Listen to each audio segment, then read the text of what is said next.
उत्तर प्रदेश के चुनाव में तमाम नेताओं पर चर्चा हो रही है। कहा जा रहा है कि योगी आदित्यनाथ की सीधी लड़ाई अखिलेश यादव से है, लेकिन एक और शख्स हैं जिनको लेकर के एक रहस्य बना हुआ है, उनकी परफॉर्मेंस को लेकर के। कोई कहता है कि वो मुस्लिमों को लीडरशिप दे रहे हैं, कोई कह रहा है कि ये अखिलेश यादव को हरा रहे हैं, कोई कहता है वो बीजेपी को जिता रहे हैं। वो हैं असादुद्दीन ओवैसी साहब। ओवैसी साहब पहचान के मोहताज नहीं है। सर, आप लोगों ने एक नया मोर्चा बनाया, एक थर्ड फ्रंट दे रहे हैं। पहले तो हमारे दर्शकों को उस थर्ड फ्रंट के बारे में बताइए। देखिए, हमने हमारी पार्टी बाबू सिंह कुशवाहा साहब की पार्टी, वामन मिश्राम साहब की पार्टी और कश्यप समाज और बेंट समाज और एक दो समाज जो अति पिछड़ा समाज के हैं, उन हम सब ने मिलकर एक भागीदारी परिवर्तन मोर्चा को बनाया और उसमें ये तय किया गया कि पूरे कमज़ोरों की लड़ाई लड़ी जाएगी, उनसे इंसाफ और उनके जो मुश्किलात हैं, उनके जो इश्यूज़ हैं, उसको टेकअप किया जाएगा। और इसीलिए हमने ये फैसला लिया, इसमें बाबू सिंह कुशवाहा साहब को कन्वीनर बनाया गया, जिसमें अगर उत्तर प्रदेश की जनता हमको अपने आशीर्वाद दुआओं से वोट देकर सत्ता देती है तो पहले 2.5 साल के लिए बाबू सिंह कुशवाहा साहब इसके मुख्यमंत्री रहेंगे और दूसरे 2.5 साल के लिए एक दलित समाज से उसका तय करेंगे वामन मिश्राम साहब। और 3 डिप्टी सीएम होंगे, जिसमें मुसलमान एक डिप्टी सीएम होगा और दूसरे 2 अति पिछड़ा समाज के लोग रहेंगे। पूरा एक प्रोग्राम और एक एजेंडा बनाया गया है, उस पर हम लोग मिलकर काम कर रहे हैं। सर, हम देख रहे हैं कि आपने अपना कैंपेन सबसे पहले शुरू किया। संभल, मुरादाबाद, रामपुर, बहुत रैलियां की आपने, ईस्ट यूपी भी गए, बहुत रैलियां बहुत पहले से कर रहे हैं। आपको क्यों लगता है कि आपको जनता वोट देगी इस बार? सब कॉन्फिडेंट होते हैं नेता, आप कॉन्फिडेंट हैं या नहीं मुझे नहीं पता, पर आप क्यों उम्मीद करते हैं कि यूपी की जनता आपको एक्सेप्ट करे? देखिए, हम लोग सिर्फ चुनाव के करीब आकर प्रचार या मेहनत नहीं कर रहे हैं। पिछले 5 साल पहले जो असेंबली के विधानसभा के चुनाव हुए थे, उसमें हमारा खातिर खा परफॉर्मेंस नहीं था, मगर इस 5 साल के दरमियान में हमारी पार्टी ने बड़ी मेहनत की, संगठन पर मेंबरशिप भी की और पहले से हमारा पोजीशन और मुकाम, बोलिए ताकत, उसमें बहुत इजाफा और बेहतरी पैदा हुई। जिला परिषद के चुनाव हुए, 18-19 जगह पर हमारे कैंडिडेट्स कामयाब भी हुए, 20-22 जगह पर दूसरे नंबर पर आए और बहुत सी जगह पर तीसरे नंबर पर आए, तो परफॉर्मेंस अच्छा रहा। तो उस बुनियाद पर और हम लोग बराबर इश्यूज को उठाते रहे जनता के, चाहे पार्लियामेंट में हो या बाहर हो। तो इस एतबार से हमारा पोजीशन, हमारा मौक़िफ़ बहुत अच्छा है और हमको यकीन है कि इंशाअल्लाह ये हमको उत्तर प्रदेश की जनता हमको अपने वोट से, अपने दुआओं से कामयाब करेगी। सर, लोग जब आपके बारे में बात करो, लोगों से जो धारणा है, जो परसेप्शन है, वो कहते हैं कि आप मुस्लिम पॉलिटिक्स करते हैं, हार्डकोर मुस्लिम पॉलिटिक्स करते हैं आप। तो आपने फिर जब मुस्लिम पॉलिटिक्स की बात होती है तो फिर आप बाबू सिंह कुशवाहा जी को क्यों मुख्यमंत्री पद का उम्मीदवार बता रहे हैं? कोई मुसलमान क्यों नहीं? कौन कह रहा है कि हम मुस्लिम पॉलिटिक्स बात करते हैं? परसेप्शन, धारणा। वो देखिए, डिफरेंस ऑफ ओपिनियन हो सकता है, किसी की राय हो सकती है, मगर अगर मैं किसी एक समाज जो सबसे नीचे है उसको उठाने की बात करता हूं, उसके एम्पावरमेंट की बात करता हूं, उसके जस्टिस की बात करता हूं, उसकी डिग्निटी की बात करता हूं, उसकी हिस्सेदारी की बात करता हूं, तो उसमें बुराई क्या है? बुराई क्या है? और जब देश के प्रधानमंत्री को उत्तर प्रदेश के बीजेपी के नेता खुद कहते हैं कि ये सबसे बड़ा पिछड़ा समाज का लीडर हमारे पास है, योगी के ताल्लुक से ठाकुर समाज के लोग कहते हैं कि ये हमारा नेता है, अखिलेश के बारे में कहते हैं कि हमारा यादव नेता है, अनुप्रिया पटेल के बारे में कहती है ये हमारी कुर्मी नेता है, बाघेल साहब के बारे में बोलते हैं कि हमारा नेता है। उत्तर प्रदेश की पॉलिटिक्स की हकीकत यही है कि हर कास्ट और बरादरी की एक नेता है, उनका पॉलिटिकल एम्पावरमेंट हुआ है और उनकी तकालीफ को दूर भी किया जा रहा है। अगर किसी समाज का पॉलिटिकल एम्पावरमेंट नहीं हुआ है, किसी का नेता नहीं है, तो जो आज भागीदारी संकल्प मोर्चा में जो पार्टी शामिल है, उनका पॉलिटिकल एम्पावरमेंट और उनकी शनाख्त नहीं है। अगर मैं ये कह रहा हूं कि 19% मुसलमानों को हिस्सा मिलना चाहिए, बुरी बात क्या है? किसके क्यों पेट में दर्द हो रहा है? आप तो जो अपने आप को सेक्युलर कहते हैं, वो तो मुसलमानों को कह रहे हैं कि तुम दरी बिछाओ, सिर्फ तुम्हारा काम दरी बिछाना है और तुम जिंदाबाद के नारे लगाओ, तुम हमारे घर की चौखट के बाहर टिकट के लिए भीख मांगो, अगर हम चाहेंगे देंगे तो नहीं देंगे। नहीं तो सुनिए, तो ये हकीकत है।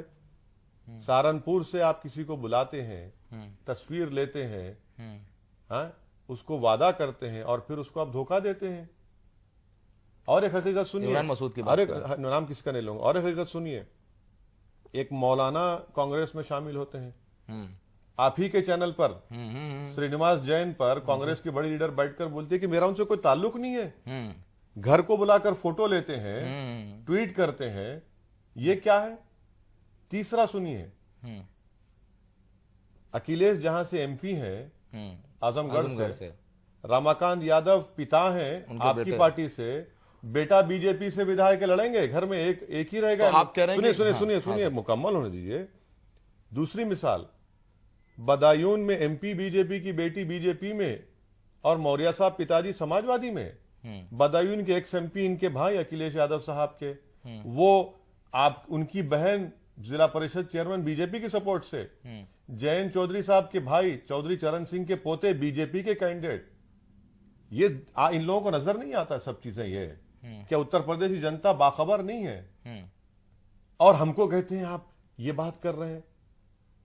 आप जब करेंगे तो बहुत अच्छा, और हम इंसाफ की बात करेंगे, हिस्सेदारी की बात करेंगे तो आपको तकलीफ हो जाती है।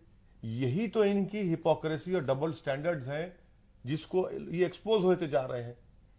सर देखिए, बहुत इंटरेस्टिंग बात बोली। आप ये कह रहे हैं कि मुसलमानों के वोट चाहिए समाजवादी पार्टी को भी, और मैं जर्नलिस्ट हूं, मैं समझ रहा हूं आपका मतलब। आप मुसलमानों के वोट भी चाहिए समाजवादी पार्टी को, आप समझ रहे हैं हमारी बात। कांग्रेस को भी मुसलमानों के वोट चाहिए, लेकिन ये लोग दिखना नहीं चाहते, इनके नेता मुसलमानों के साथ दिखना नहीं चाहते। आप क्या ये कह रहे हैं? कल एक प्रेस कॉन्फ्रेंस हुई जिसको आपके चैनल ने कवर किया। जब अखिलेश से पूछा गया कि आप ही के पार्टी के मुसलमानों को आपने टिकट काट दिया, देखो आपके चैनल पर दिखाया गया, तो अखिलेश ने क्या कहा? गंगा जमुनी तहजीब। गंगा जमुनी तहजीब यही है कि आप अपने पार्टी के मुस्लिम नेताओं के टिकट काट देंगे और मुजफ्फरनगर डिस्ट्रिक्ट में एक भी सीट नहीं देंगे, हैं? ये उन्हीं का जुमला है, मैंने नहीं कहा। नहीं, आपने दिखाया। तो अब ये क्या है बताइए। सर, आजम खान लड़ रहे हैं, अब्दुल्ला आजम लड़ रहे हैं, शाहिद मंसूर लड़ रहे हैं, तो उनके मुस्लिम नेता लड़ तो रहे हैं। कितने लड़ रहे हैं भाई? 50 लगभग टिकट दिए उन्होंने। कहां 50? कहां है? 49 से 50। अरे छोड़ दिए, गलत कह रहे हैं आप देखा नहीं है आपने। सुनिए, क्या आजम मीडिया ने रिपोर्ट नहीं किया कि आजम खान साहब ने 12 के नामों की लिस्ट दी थी, आपने सिर्फ एक को एक्सेप्ट किया? ये भी मीडिया रिपोर्ट, ये मेरी गलती है। अब्दुल्ला आजम साहब का हमने एक इंटरव्यू किया था, जो पहला इंटरव्यू अब्दुल्ला आजम ने दिया वो हमें दिया। उन्होंने बोला, उन्होंने आपके बारे में, हमने पूछा उनसे, तो क्योंकि आप जब गए तो आपने बोला था आजम खान के बारे में, आप अपने स्पीचेस से बोलते रहते हैं, तो मैंने बोला, आपने बोला कि अन्याय हुआ आजम खान साहब के साथ, सभा में अन्याय हुआ, तो अब्दुल्ला आजम ने बोला कि आपने फिर लोकसभा में ओवैसी साहब ने आवाज क्यों नहीं उठाई, वो हराने का काम क्यों कर रहे हैं समाजवादी पार्टी को। वो आरोप सीधे बोल रहे हैं कि आप समाजवादी पार्टी को हराने का काम कर रहे हैं, आप मुसलमानों को कमजोर कर रहे हैं, वो ये बोलते हैं। नहीं, ठीक है, उनकी राय है। मेरी नेक तमन्नाएं उनके साथ हैं। मैं उम्मीद करता हूं कि वो आज जिस परेशानी में फंसे हुए हैं, उन परेशानियों से छुटकारा मिले। मेरी दुआएं हैं कि दोबारा वो यूनिवर्सिटी खड़ी हो जाए ताकि उससे अल्पसंख्यक समाज को फायदा हो। और उत्तर प्रदेश में 5 एमपी समाजवादी के हैं, है ना? 75% मुसलमानों ने सपा और बसपा को वोट दिया, तब भी 15 जीते उस अलायंस के। 5 समाजवादी में 3 मुसलमान, एक पिताजी और एक बेटे। लोकसभा में लीडर कौन है समाजवादी पार्टी का? कौन है लीडर? अखिलेश। क्या कहा उन्होंने?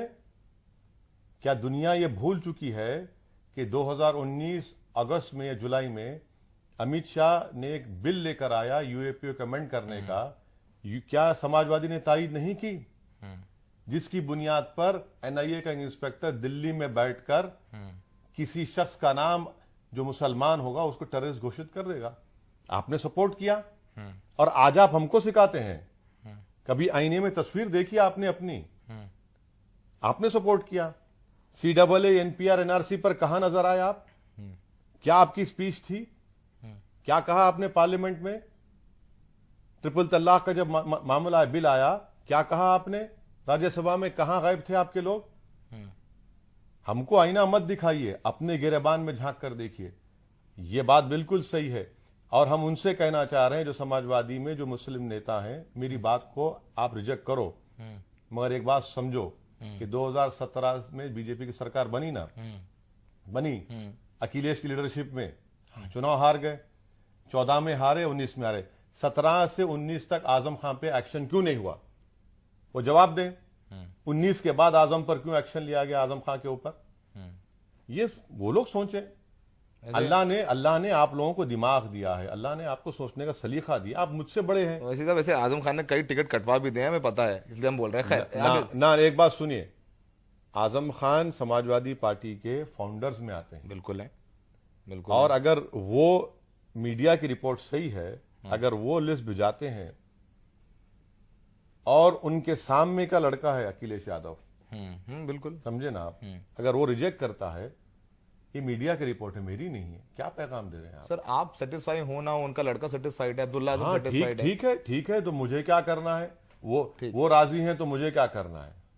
मैं अपनी लड़ाई लड़ रहा हूं, मैं अपनी लड़ाई लड़ता रहूंगा। सर आपका जब इंटरव्यू करने आ रहे थे तो हम बहुत सोशल मीडिया आपका देख रहे थे और बहुत कमेंट्स देख रहे थे आपके बारे में। बहुत लोग ये कह रहे हैं कि आप बीजेपी की टीम बी हो गए हैं, पहले से ही बोलते हैं, पर एक मैं इंटरेस्टिंग कमेंट आपको पढ़ के बोलना चाहता हूं। वो बोल रहे हैं कि ओवैसी साहब जितना बेहतर लड़ेंगे, क्योंकि इस बार मुसलमान कह रहे हैं योगी को हराना है, और ओवैसी साहब जितना बेहतर लड़ेंगे बीजेपी उतना अच्छा लड़ेगी।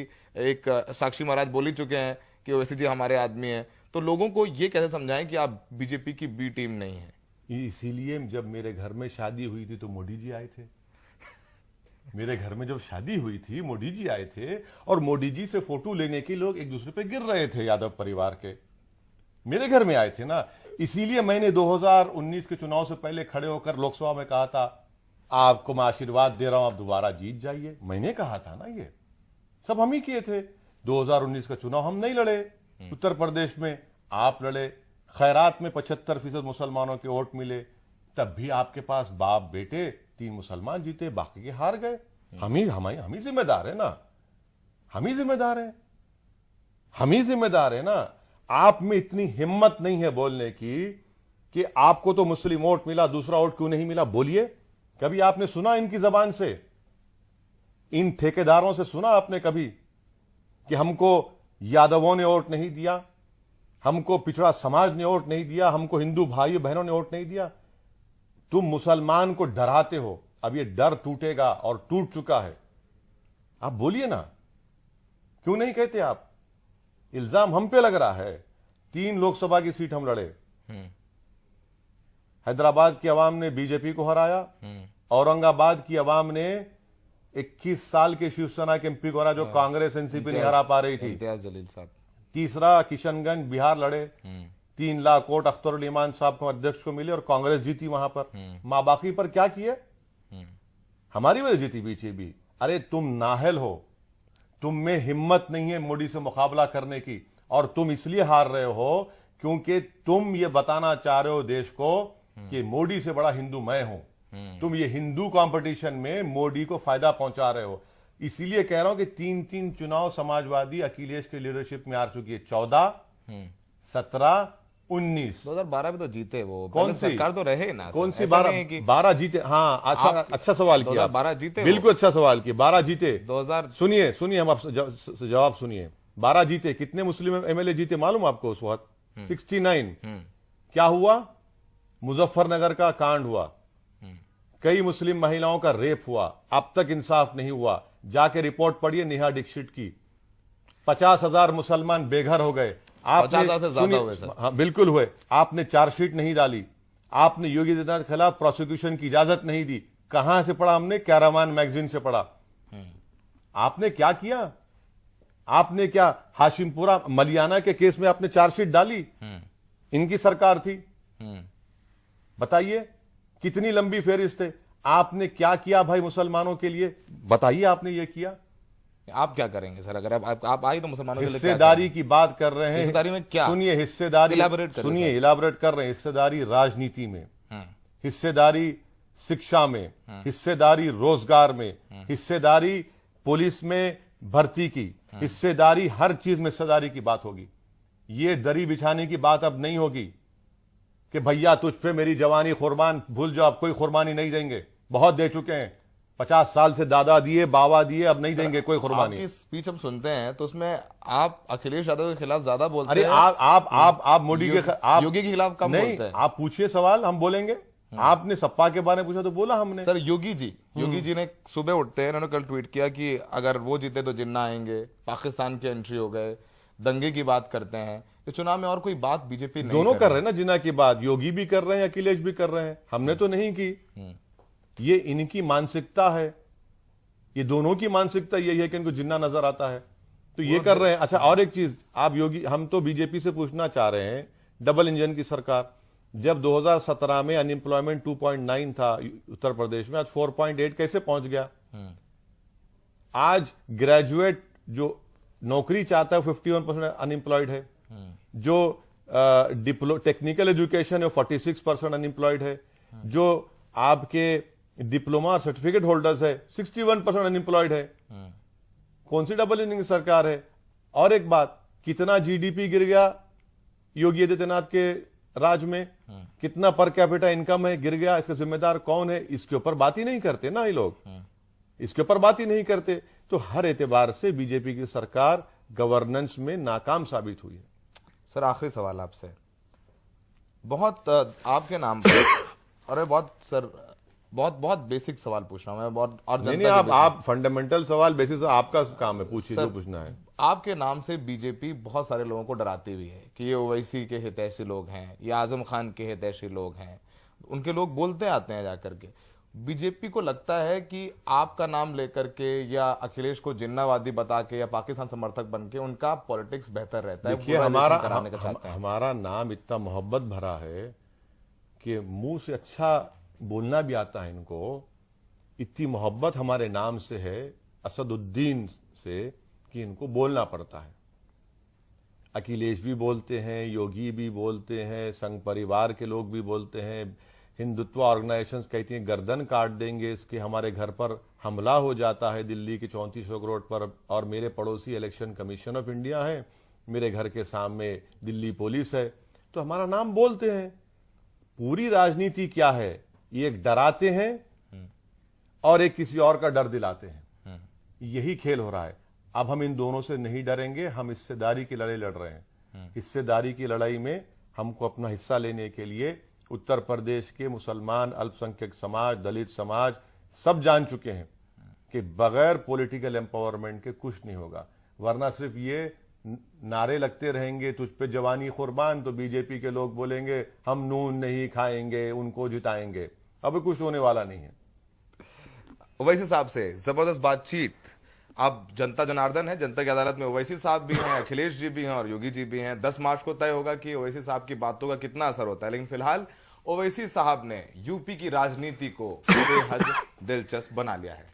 सहयोगी विनीत के साथ लखनऊ में सौरभ शुक्ला, एनडीटीवी इंडिया।